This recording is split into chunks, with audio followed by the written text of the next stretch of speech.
Hello and welcome to what is episode 58 of what is now called The Inner Lenses, was previously known as the Wi-Fi Chats. We have our conversationalists, Gaby Sheshlock, Brett Corcoran, Erika, who you'll all be familiar with, and I would like to introduce you to Daniel Carter, fellow ecologist, all-round nice guy. Daniel, do you want to say a quick hello?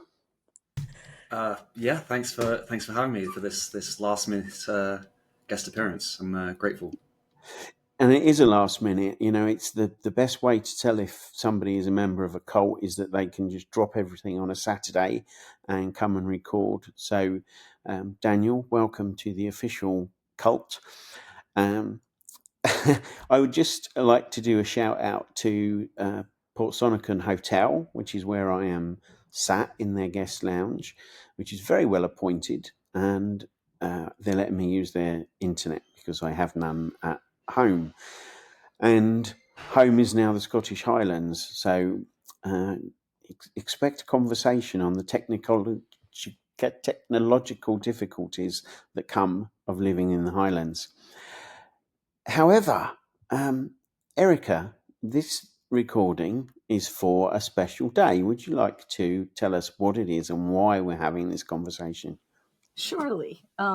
First, I would like to say, I don't think we're really a cult because no real live cults say welcome to the cult. So they don't ever acknowledge that they're really a cult. So Well, and also we have very few members. So, that's another thing, I think. Oh, That's exactly what a cult would say, though, Erika.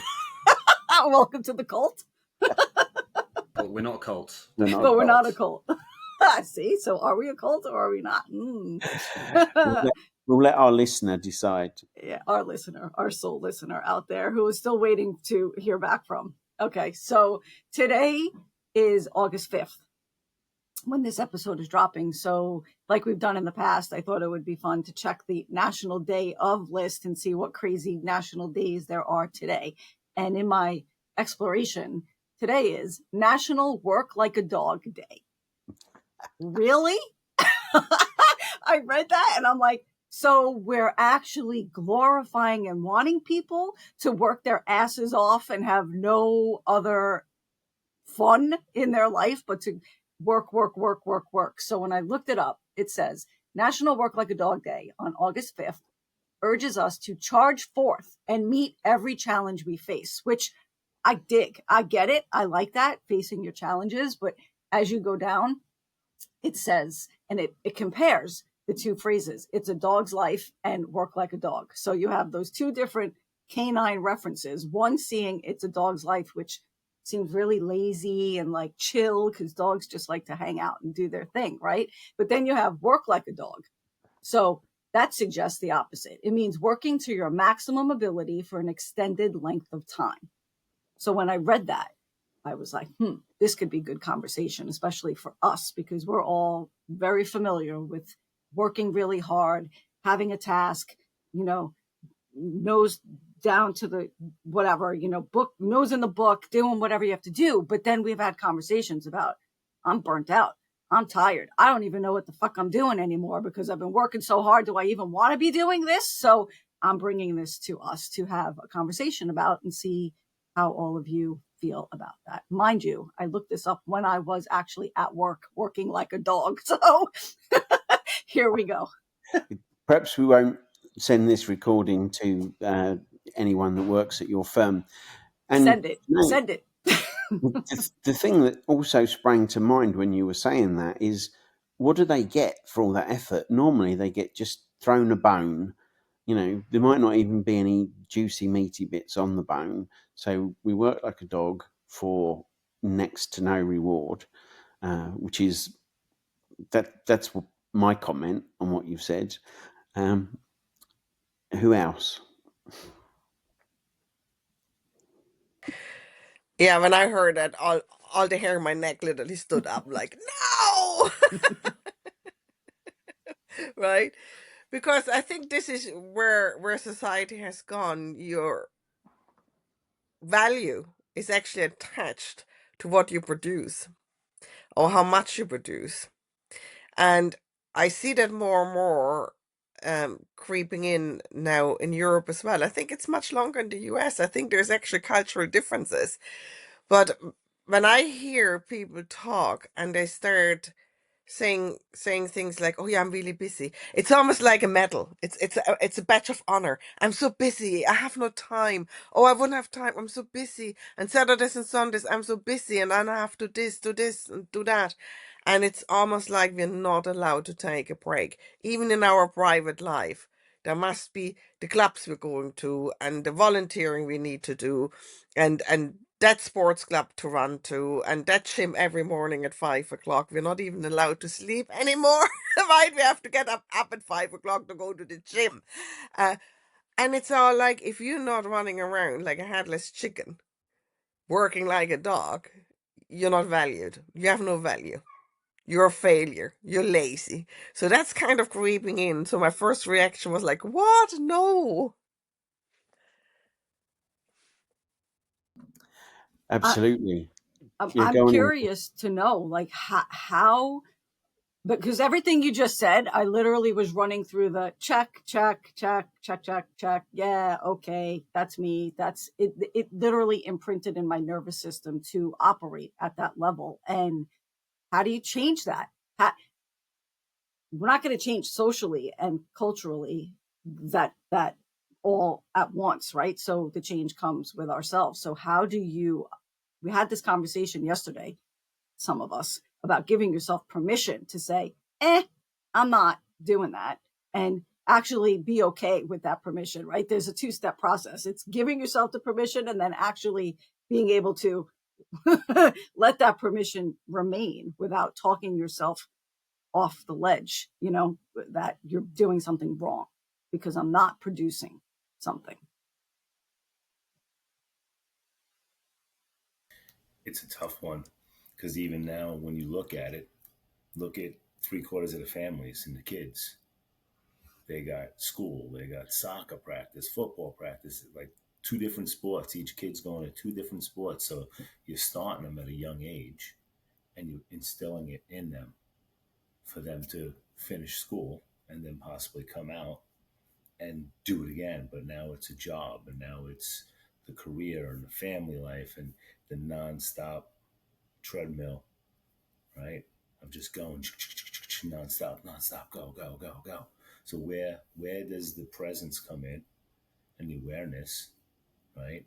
How many people actually sit down around a table and have the whole family and actually take that time and not put from 6 o'clock to 7 o'clock, we're going to sit at the table and we're going to eat. It's like sit down, actually not worried about the time and not having something to do that you have to run away from the table, depending on the ages of the kids, right? They're going to run away because they got things to do and they're still in that. But I think the slow down piece and the opportunity to take that moment with the family and sit down and just enjoy and catch up where you are and all that good stuff, I think that will kind of bring the presence in for, the children in the family. I think that's really important because I don't see a lot of that happening anymore. And I don't know if I might be totally wrong, right? Because I'm not in everybody's house. But usually it's like grab the plate, go sit down somewhere, and you're watching a movie, or you know what I mean? You can multitasking. Everything's multitasking. So, yeah, just aware of it. Daniel. I would ask the question: for what purpose when we're doing anything? Because if I look at myself, I like to keep myself busy. I have lots of great ideas that I want to pursue, and I also have things that I'm running away from, and I don't know the difference between the two. Sometimes I'm just going around like a headless chicken, and I think that the world is so busy. I think there's so much going on that it's really difficult. It takes a lot of effort and energy to step back and have a moment to reflect. And personally, those moments have quite often been when I'm sick, when I can't work anymore because I push myself so hard, and then I have to stop and I have to take a step back and reflect and, okay, what's going on here? and I'm going through that right now. I've been fortunate enough to have a slap on the face, and I'm having a couple of days where I'm not doing anything, and it's bloody nice. It's very, very, very nice. I feel at ease, and I'm kind of calibrating of what I need, rather than just being on this wild goose chase. Yeah, I've heard any number of stories of people who have a heart attack and then they reevaluate their lives. And it's like, oh, I realized, I haven't given time to the important things. And I think what you just said, Daniel, about ill health, we make ourselves ill by pursuing this must be productive, work like a dog attitude. Um, I I don't know who decided to create work like a dog day, but I don't think in most places, certainly, and I know this is mostly like the northwest of the world, this is not encouraged unless you have a heart attack or a stroke or something else potentially, life altering, debilitating. And that almost has to be a definition of madness, doesn't it? You keep talking about this cultural difference, and yesterday I have an example of this, and how wide known it is that us over here in the States, like we don't we don't know what it means to stop, right, and to slow down. We just don't know, and those of us that do try to practice it are often met with judgment, or sort of like, what'd you do? You didn't do anything today? It's like which doesn't do good when you're trying to like give yourself permission and you hear that kind of shit. So I had to stop at an appointment yesterday, and it was hot as hell yesterday, right? It was so hot here. My car read 100 and something, 106 degrees Fahrenheit, or 109. So I went to this appointment, and literally everybody I ran into yesterday, if I got the chance to speak to them, said, we all need to just be home laying by the pool today. Like, it should just be widely known that on days like this, we should not be having to do this shit. Like, we shouldn't have to go to work and like dehydrate walking from my car to my office or whatever. And like manual labor, like Brett, like sweating all day. So in the office, one of the girls was like, I know, wouldn't that be nice? Like to have a holiday, like they do over there in like England and stuff. Like in Europe, they have holidays where they just take like months off at a time. And I'm like, yeah, that doesn't happen over here. It would, to even get 2 weeks off from work is like, you have to jump through hoops to do that, to have the time. So that leads me to the question of, and I don't know the science around this. I'm going to say Gaby or Alec probably know better than me, if at all. But how long can the human brain sustain focus in a productive way, right? Like, because this work like a dog day is implying that we should have sustained effort focusing on a task to like push to get it done. But really, how long can we productively as humans do that for a sustainable amount of time? Because I have an override pattern, right, where I can push through and do something long after I'm feeling comfortable about doing it, right? So it's like, oh, I have to do this and I'm exhausted, but I'm doing it. But how long is the real threshold there between productivity and actually just getting it done? That's a really interesting question. I see Dan's raised his hand, but I just actually, most of the things that I've ever read or been told about intensely important things are really short. A briefing, like an intelligence briefing, more than 15 minutes, and you're wasting your time. CPR, resuscitation, 2 minutes before you need to swap out, because the level of efficacy after 2 minutes drops insanely. It goes from something like 90% effective down to 10 or 15. And there is a rule of thumb that you only continue with CPR until you're too exhausted to effectively continue. That's, assuming that help hasn't come. So our perception of how well we perform and can perform for lengths of time and how well we perform under pressure is grossly miscalculated, in answer to your question. But I just want to give Dan an opportunity to come in. Yeah, thanks. Everything was firing off when Erika was talking. And I wrote down, humans love working, actually. I mean, we all want to work, we all want to help.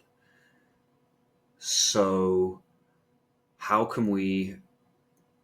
are we able to nurture ourselves into a life where we are able to work really hard?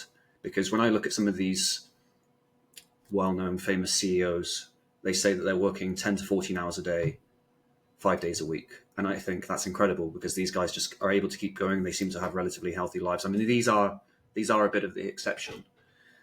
So having a national work like a dog day, it seems like we can go a little bit deeper than that.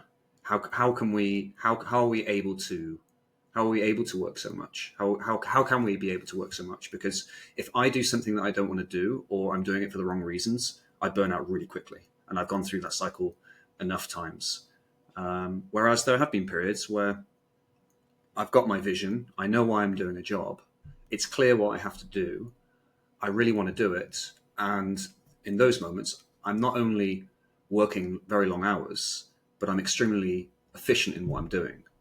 And really, that should be the metric that we're looking for: efficiency, rather than the amount of hours that we're working, or how hard we're working, whatever that means. Maybe that's a good question. What does it mean to be working hard?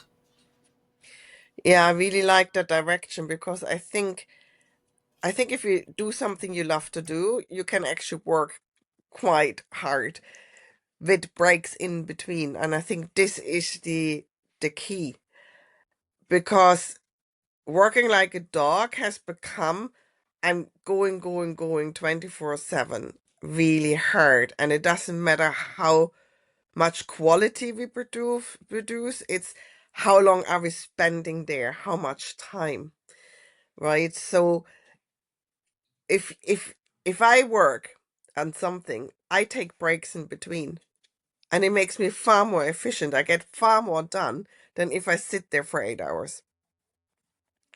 So it's the breaks, and they actually have proven it, because if you look at countries like Germany, to bring it back to Erika's point with the cultural differences, right? Or like Norway and Sweden, they work 38 hours a week. That's it. And they have, in Germany, they have 6 weeks paid holidays a year, loads of bank holidays, right?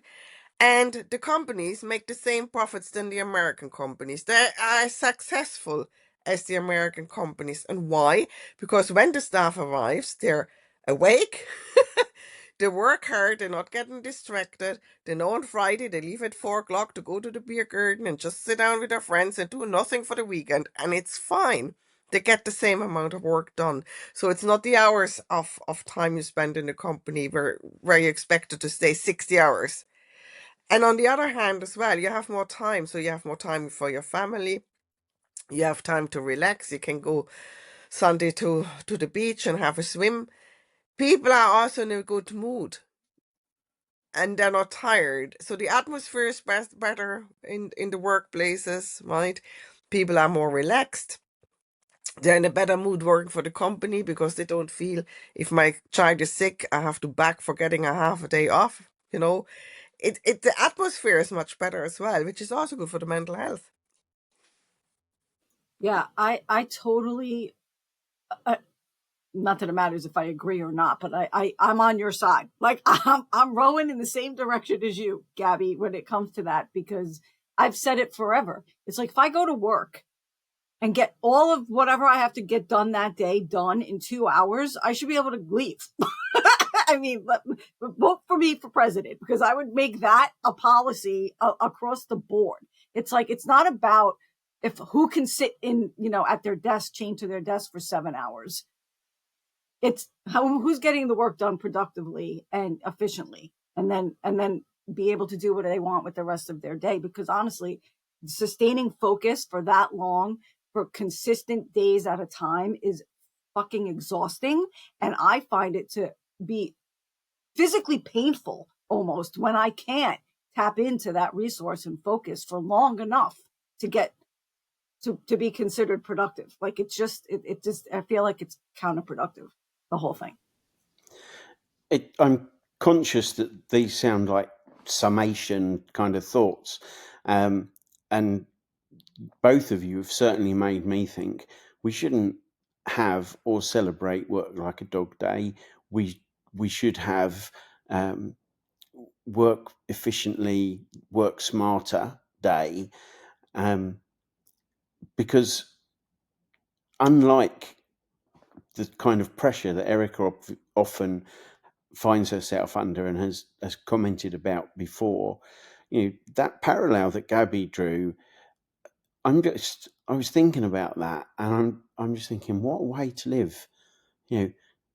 Even if your work isn't necessarily the thing that you love, because the other thing we're told is do what you love and you'll never feel like you're doing a day's work.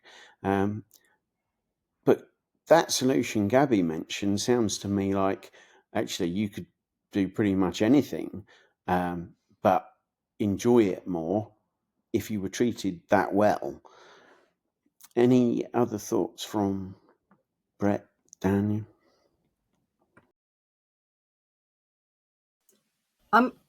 I'm gonna go into work Monday and say we need 6 weeks of vacation. That'll go over good, I'm sure.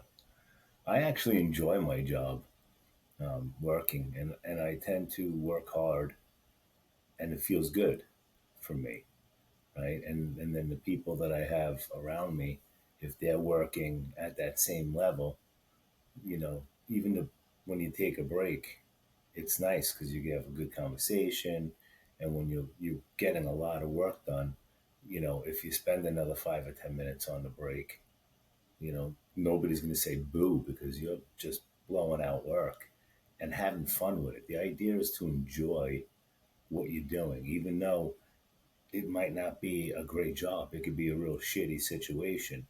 But if you can find a way to have the conversation, giggle and laugh as you're doing it, right? It just takes that edge off of it. And when it winds up working in that manner, production is up, and it just feels really good. You want to keep going. So it's the people around you as well and where they are mentally. Daniel, what you got? Yeah, that's you said something there really interesting, because if you think of a time when you've worked hard, whatever that means for you, and you've maybe accomplished something, you've worked within your own parameters, that feeling of that you have done something good, that you've accomplished something afterwards, also gives you that feeling, I can rest now. I feel like I've done what I can. I can't do any better. I feel good. Okay, now I can rest. But if you have that attitude that I must work harder, I must push that bar higher and higher, then no matter how much you work, you're never going to get the satisfaction that you've actually done something. It's really weird. It's a bit of a paradox, isn't it? I feel like that's danger zone for people like me, because you said if you feel like you can't do better, because there's always you can do better than that. Just push, that wiring that comes. But my final thought on this is I'm all for meeting every challenge, right? And I'm all for hard work. Like I don't know anything. I wouldn't be happy with myself if I wasn't working hard at something that I wanted to accomplish, or even my job. But you also said, Daniel, that it's your own personal parameters. So I feel like that's the reminder that I'm taking away from this, is that working hard is not the problem. Sustaining effort is not a problem. Meeting a challenge is not a problem. It's keeping myself that I have to work like a dog is the only way for me to feel accomplished or acknowledged. Doesn't have to be. And I can have my own parameters about what that means. For sure. Gaby, would you like to wrap us up? Yeah, I think the question is for everybody who's listening. Really, is working hard something, or working like a dog something you have inherited because that's the way society goes? Are you wearing it as like a badge of honor? I have to show that, otherwise I'm afraid people see me as lazy. Or is the way to live your life where you can actually work what you want to do, but sleep enough and take enough rests? Definitely something to work towards. Thanks, everybody. We will be back in another episode in the not too distant future. Bye now.